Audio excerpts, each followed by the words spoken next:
Hi guys, மீன் பொழிச்சது video பார்க்கலாமா?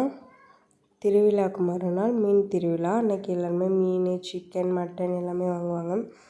எங்கள் வீட்டில் மீனும் சிக்கனும் வாங்கியிருந்தோம். அப்போ போய் தஞ்சாவூர் மீன் நிறைய பேர் இருக்கோம், வாங்கிட்டு வந்துட்டாங்க. சிக்கன் இங்கேயே எடுத்தாச்சு.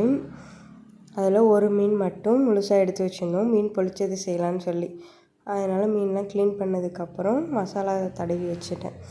என்னென்னா மிளகாத்தூள், மஞ்சத்தூள், பூண்டு இடித்து போட்டுட்டு கொஞ்சமாக எண்ணெய், உப்பு எல்லாம் போட்டு பெசரி வச்சுட்டேன். நல்லா மறுநாள் தான் செய்யலான்னு சொல்லி பிளான் பண்ணி அதை ஃப்ரிட்ஜில் எடுத்து வச்சாச்சு. மசாலா போட்ட மீனை மறுநாள் காலம்பறையே வெங்காயம்லாம் நறுக்கி வெளியில் அடுப்பில் தான் செஞ்சுருந்தோம்.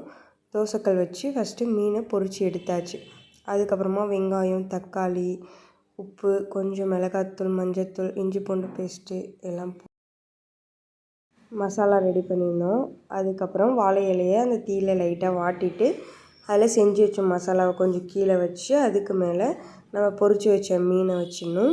அதுக்கு மேலேயும் நம்ம செஞ்சு வச்ச மசாலாவை வச்சு அதுக்கப்புறம் வாழை இலையை வச்சு கட்டினதை எடுத்து திரும்பி தோசைக்கல்லில் எண்ணெய் ஊற்றி போட்டு எடுக்கணும் 2 சைடும்.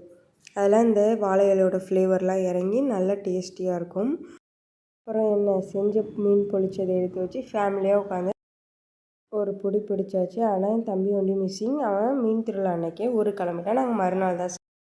நீங்களும் இது மாதிரி ஃபேமிலி கூட, ஃப்ரெண்ட்ஸ் கூட எல்லாம் பண்ணியிருக்கீங்களான்னு சொல்லி கமெண்ட் பண்ணுங்கள். இந்த வீடியோ பிடிச்சிருந்தா லைக் பண்ணுங்கள், சப்ஸ்கிரைப் பண்ணிக்கோங்க, மறக்காமல் கமெண்ட் பண்ணுங்கள்.